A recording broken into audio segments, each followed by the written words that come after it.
Ngayong umaga po ay darako po tayo sa pag-aaral ng salita ng Panginoon. Ang iglesia pong ito ay nagkaroon po ng isang taong tema po. Ito po ay makita sa ating unahan this year, 2023, Victorious Family.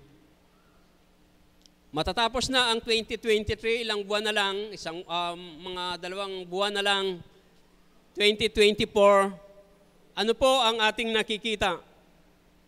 Ang kanya-kanyang pamilya po ba natin ay naging matagumpay sa mga taon na dumaan at umaasa po tayo dahil equipped na po tayo, mayroon na po tayong kaalaman, ang 2024 ay magiging victorious family. Amen! Ngayong umaga, nais kong dalhin kayo sa isang paksa at ito po ay makita po sa aklat ng Deuteronomy chapter 6 verse 6 to 7. Ganito po ang pagkasabi sa wikang Ingles. These commandments that I give you today are to be upon your hearts. Impress them on your children, talk about them when you sit at home and when you walk along the road, when you lie down and when you get up. Mayroon pong isang talata pa sa aklat po ng Ephesians, chapter 6, verse 4, na ganito po ang pagkasabi. Father, do not exasperate your children. Instead, bring them up in the training and instruction of the Lord. Tayo po ay yumuko at tayo po ay hingi ng tulong sa Panginoon. Makapangyarihan at mapagpala po naming Diyos, sa pagkakataong ito'y nais po namin, Panginoong, pasalamatan ka sa mga dumaang mga araw. Hindi ka po, Panginoon, nagkulang. Hindi ka rin po nagpabaya sa bawat isa sa amin. Ang aming mga sarili dakilang Diyos ay sadyang ebidensya ng iyong katapatan, Panginoon. Kung kaya nga narito ngayon kami ngayong umaga upang kami ay sumamba at manalangin para sa inyo. Salamat dakilang Diyos, pagpalain niyo po ang mga salitang aming pag-aaralan. Hayaan niyo na ito ay makapagbigay ng mabuting mga gabay, mabuting aral habang kami po ay nabubuhay sa sanglibutan ito. I-bless niyo po ang bawat isang makinig. Ang iyong salita, Panginoon, ay magkaroon ng kapangyarihan na ito ay dumating sa aming kaisipan, sa aming mga puso, at magbago ng aming kanya-kanyang buhay. Sa matamis na pangalan ni Jesus, Amen. Ngayong umaga, ang naibigay sa aking topic po ay worshiping together as family. Ito po ay mayroong kinalaman pa rin sa ating annual theme, ang Victorious Family. Sa aklat po ng Deuteronomy, dito po ay mababasa natin yung kabuang pamilya. The family is the oldest institution in society. Ito yung pinaka-naunang institusyon sa ating sosyedad, ang pamilya. Family, it was not invented by human beings. Hindi po ito inimbento ng mga tao. It was created by God. Amen? Naniniwala po tayo na ang pamilya po ay create ng Panginoon. It was designed by God. Kung kaya nga't ngayong umaga, 3 bagay po ang nais kong dalhin sa bawat isa na magbibigay ng kaalaman, magtuturo sa atin kung papaanong ang bawat pamilya ay magkaroon po ng pagtatagumpay.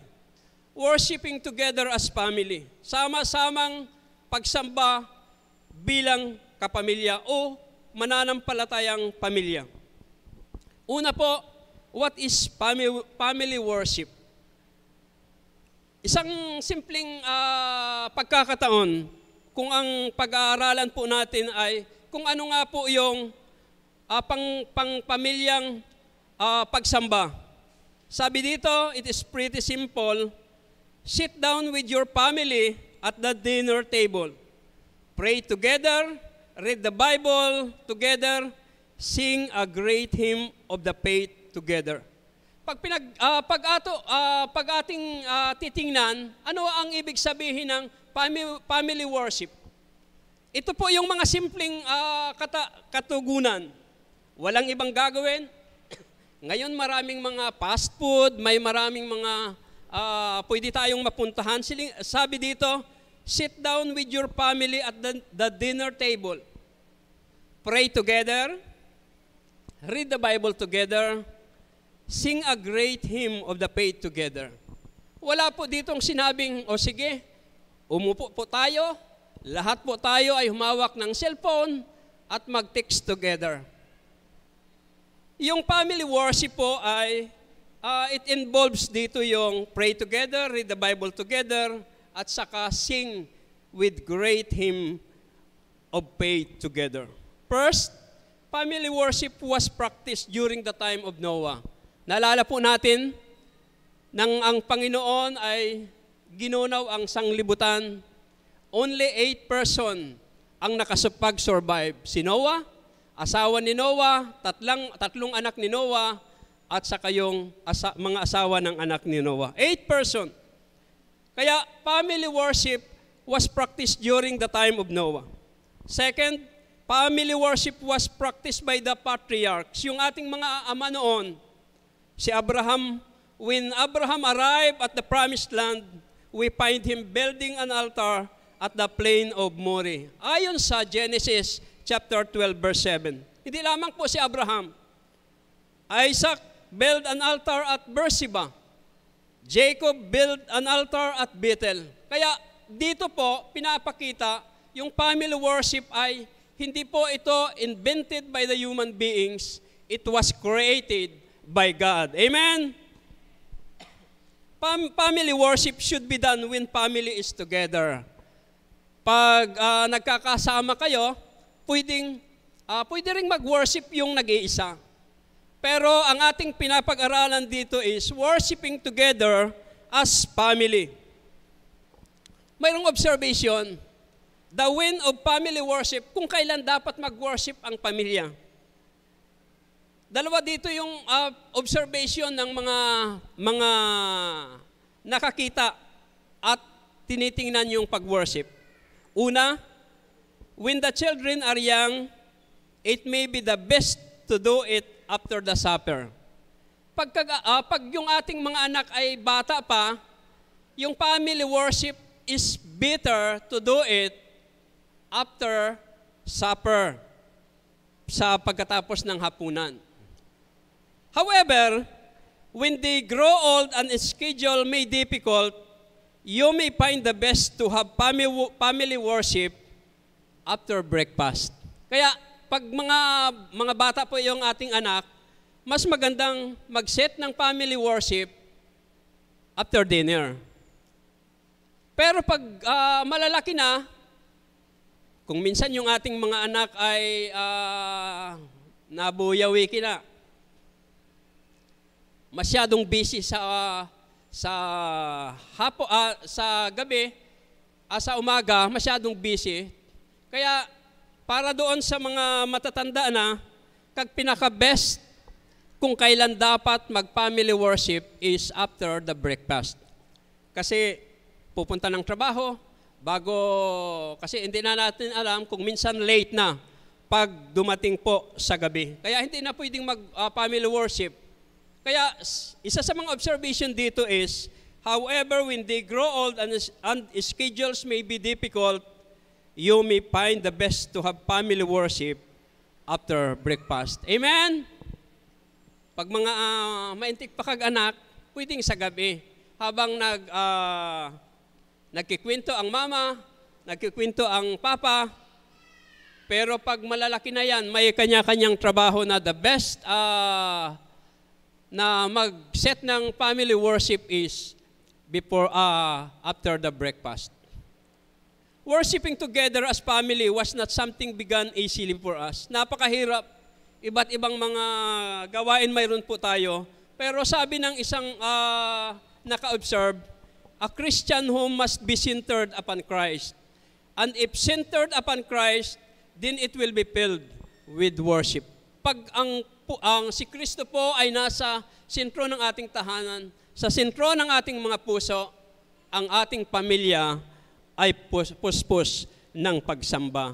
There are many reasons for doing family worship. Una, it glorifies and honor God. Once na tayo po ay magtipon bilang magpamilya at mag-worship, the primary and essential reason is to worship, to glorify and honor God. Amen? Walang iba tayong ginagawa kundi magpasalamat sa Panginoon. Another reason is center the home. Family worship has the wonder effect on centering our homes upon Christ. Walang tayong inalalagay kung sino yung nangunguna, kundi tinitingnan po natin ang Panginoon, ang siyang sentro ng ating kanya-kanyang pamilya. Pangalawa po, benefits of regular family worship. Bakit? Ano nga po ba ang benepisyo? Ano pa ang mga insentibo? Ano pa ang pwedeng magbigay sa atin kapag tayo po ay nagkakaroon ng family worship? Una po, it provides an avenue to fulfill the commands to teach your children God's Word. Dito po ay makikita po natin na ang benepisyo kapag tayo po ay nagkaroon ng family worship, yung ating mga anak, one of the greatest benefits of family worship is the actual passing of our faith to the next generation. Kapag tayo po ay tinipon po natin ang ating mga anak, ang ating pamilya at nag-worship po tayo, napupulfill po natin yung commands ng Panginoon to teach your children about God's Word. Kaya the greatest benefits of family worship is the actual passing of our faith to the next generation. Hindi na sila maliligaw ng landas, kundi parang pinapasa natin, anak, ito yung tinanggap naming mabuting pananampalataya, papasa na ako kinaas sa inro. Kaya yun po yung isa sa mga benefits. We are teaching our children how to read the scriptures, pray, confess their sins, sing unto God, and more. Yun yung mga bagay nagiging benepisyo po pag tayo po ay nagpa-family worship. Second, it helps busy parents stay in God's Word. Alam po natin, sa ngayon pa lang, makikita natin yung mga magulang po ay sobrang busy talaga. Na kahit yung gabi na nga ay pwede nating i-grab yung opportunity makapagtrabaho. Pero pag tayo po ay regular family worship, pangalawang bagay ay it helps busy parents stay in God's Word. We know our family members and we will know them well. Ito yung mga bagay na pwede nating makita. Kung minsan hindi dahil gani sa sobrang busy, pagdating ng mga magulang, tulog na ang mga anak, hindi man lang nakausap kung ano ang nangyayari ang kabuang buhay.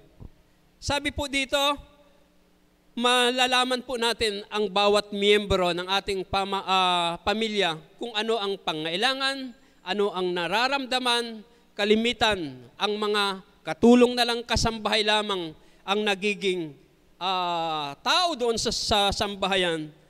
Pero pag ginawa po natin yung family worship, magiging beneficiaryo po tayo ng mabuting bagay. Sabi nga dito, eating meal together, gathered together. Ay, dahil sa bang-aga maghalin si tatay, mag-aga maghalin si nanay, ang nag-enjoy ng meal, yung breakfast na lang ay mga anak, o katulong, o kasambahay. Pero sabi dito, mas mabuti pong i-work out natin, gawin po natin ang ating family worship. Number 3, it teaches children to sit still, interact with biblical passages. Ito yung pinakamagandang bagay na gusto kong ipaabot sa bawat mga magulang. We are not raising children just to be moral and competent people. but worshiper of the true God. Hallelujah. Amen? Bahagi lamang siguro na tayo po ay nag-raise ng isang anak, ng mga anak na magiging competent na mga anak. Pero the main agenda po ng ating Panginoon, why raising children is to be a true worshiper of God. Ito po yung mga benefits na nagigain po natin. Gana po natin, nagiging bintahe po ng bawat isa kapag tayo po ay nagpa-family worship. Letter C po, importance of worshiping together as family. Regular practice will produce major blessing in our family. Alam po natin, pag tayo po ay gagawa po nitong family worship sa ating kanya-kanyang sambahayan, may mga major blessing. Kanina po yung benepisyo na pwedeng matamo po ng bawat isa. Dito po ay major blessing ang pwedeng mangyayari po sa bawat isa sa atin. Una, it unify your family. Amen!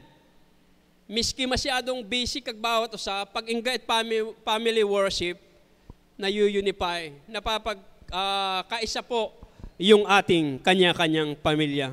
It brings your family closer together.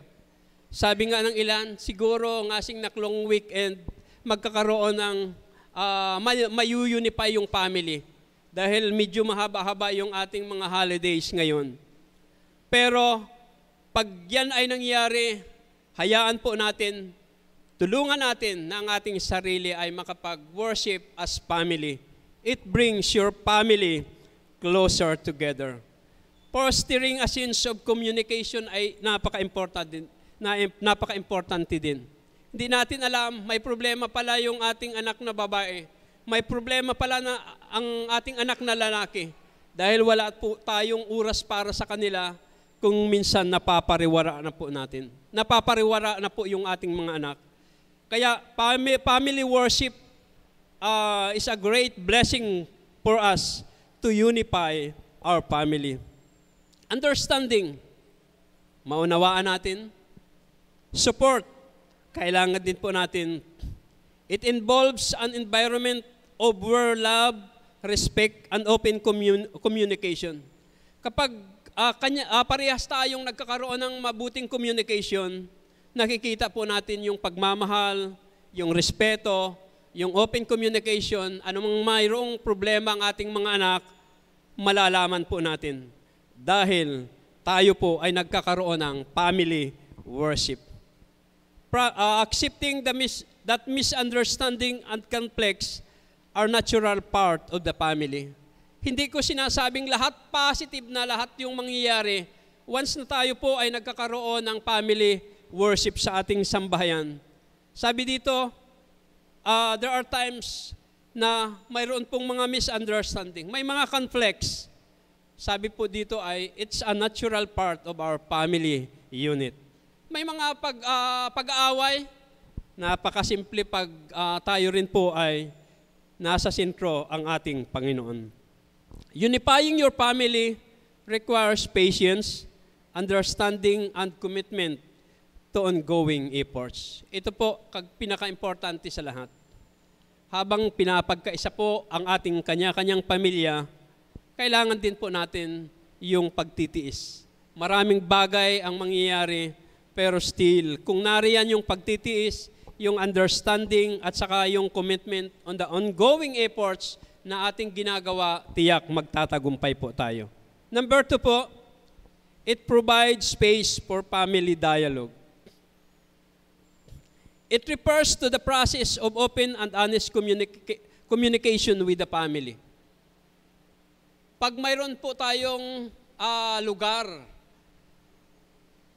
nagkakaroon din po ng pag-uusap ang ating kanya-kanyang pamilya. Bigyan po natin ng espasyo ang ating kanya-kanyang pamilya dahil hindi lahat naman ay positive ang nangyayari sa ating kanya-kanyang pamilya. Pero pag mayroon po tayong espasyo na kasi isingit nato sa Ginoo, tiyak magkakaroon po ng pagkakataong tayo ay magtagumpay. It exchange of thoughts, feelings, ideas, and concerns between family members. Ito ay nagkakaroon ng pagkakataon na nag-exchange. Ito yung pinakamagandang desisyong gagawin natin. Ito yung gagawin ko sa iyong kapatid. Pero pag mayroon po tayong wala po tayong pagkakaisa, tiyak po magkakaroon po ng pagwawatak-watak. It express appreciation and support sa ating kanya-kanyang pamilya. Pag nakita nato na may nagawa siyang pinaka-best, appreciate.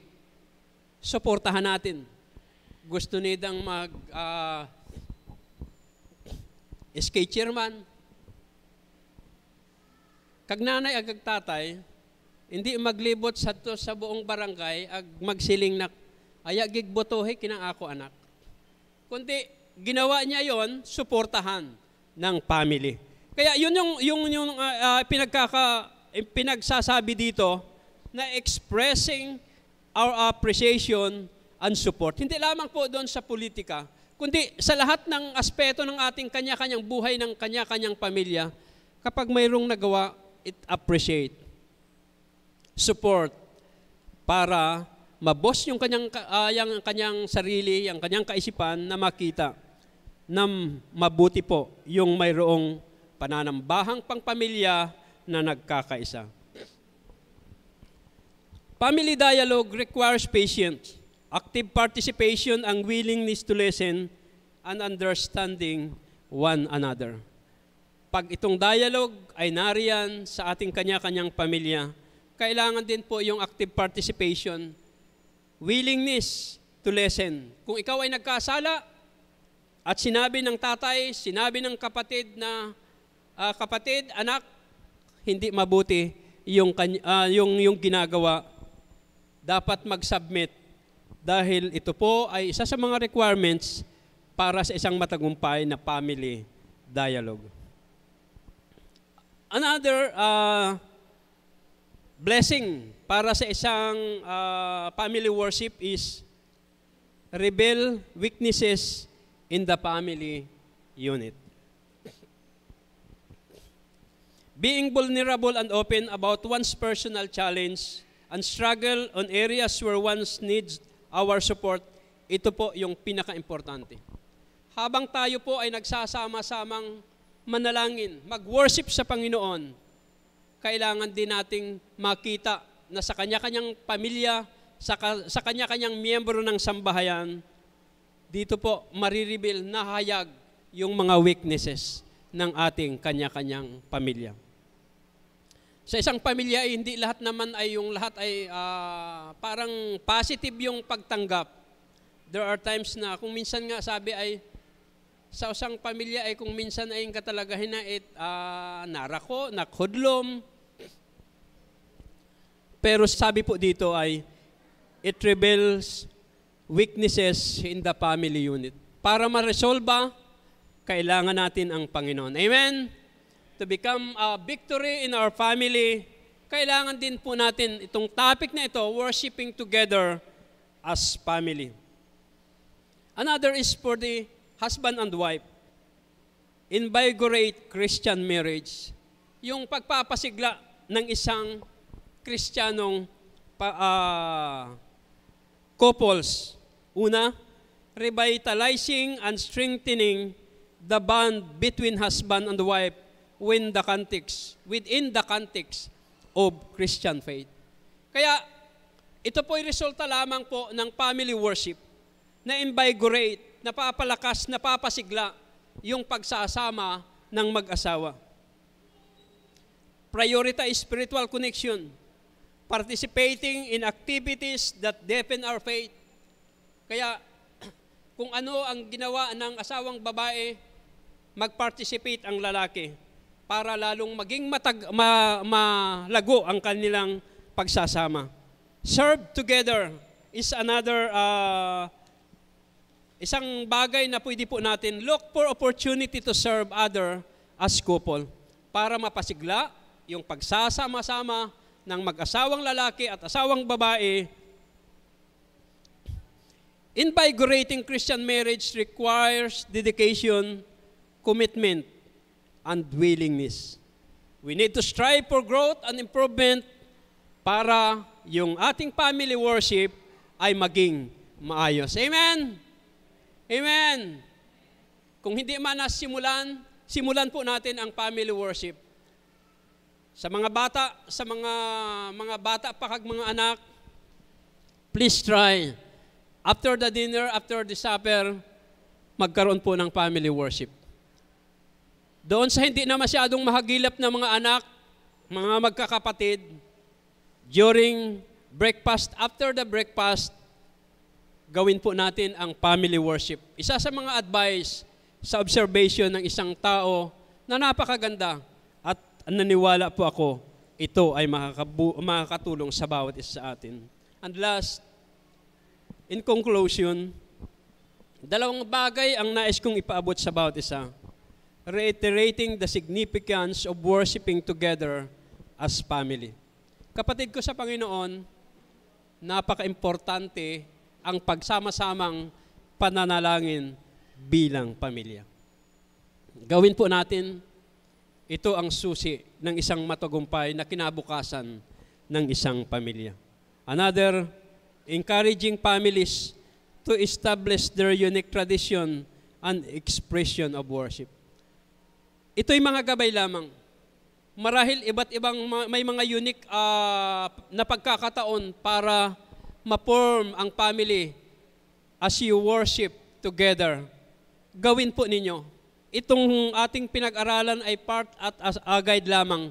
Pero kung may mga unique na kapamaralan kayo, gawin po natin para lalong maging maayos ang ating buhay. Amen?